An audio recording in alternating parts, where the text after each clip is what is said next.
All right, time to fire up the grill once again. Stacy is out in the backyard this week for our annual Friday night cookout, and I think we have a repeat appearance from one of our favorite dishes out there tonight, Stacy.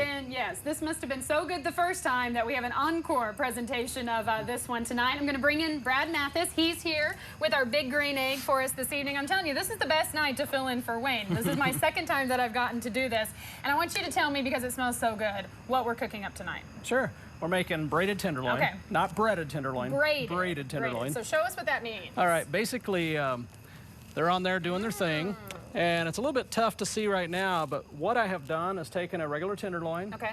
I slice 2 long slices in it, and then I go ahead and put the rub on there. My favorite rub is Hogs and Heat. That's what I'm using tonight. Awesome. So once I put the rub on there, because I've got these 2 slices, it's made a lot more room for the rub to go around. So then I braid it. Okay. Just like hair, but there's no hair in here. So I braid it, and then I put it on here at about 250 degrees. Wait until the internal temp's 150, pull it off.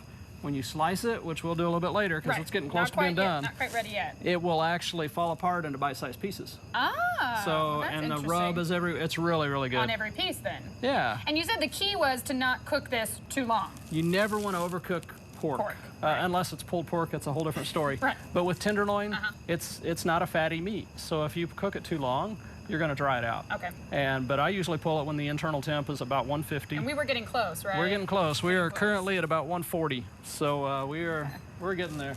And now my thing's beeping at me, telling me I'm close. That's right. So we're getting really close. And what else are you at? You got some pineapple here with it too. I do. I have. I just cut some fresh pineapple, and I have some pineapple head rub on this one. Yeah, you actually put that on the pineapple. Yeah, I put it on there. It's going to infuse it in, and then we'll smoke that for a while.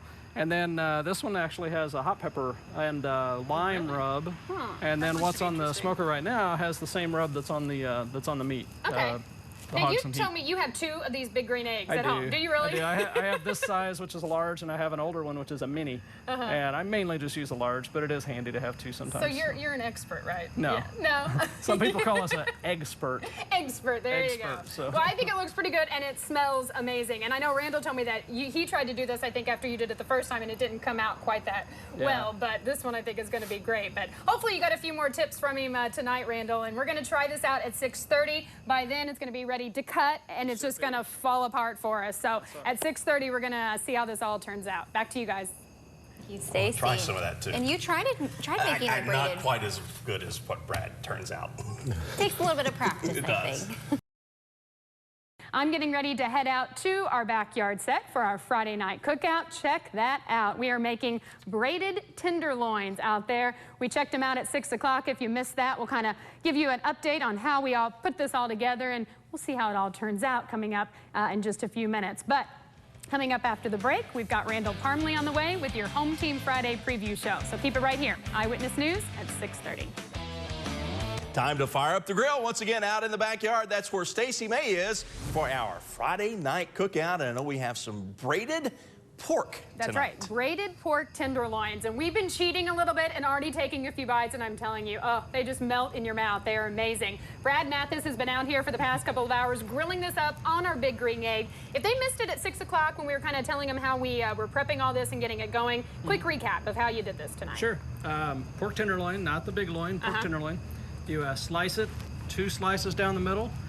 You put your rub on there, you oil it, rub it, whatever you want to do, but whatever rub you use, it infuses it on all these sides, and then you braid it. Right. When you braid it, toothpick the ends, you throw it on a big green egg, keep it around 250 or so. It's a little higher now because I'm about ready to pull them off. Right. And wait till the internal temp is about 150. And I've been watching you for the past couple of hours, and that seems to be the key to these tenderloins, is the temperature. You keep sticking the thermometer in all of them, making sure they're at the perfect temperature. It is. You don't want to go over the temp. You don't, and I'm going to keep this knife this way. You don't want to go over the temp.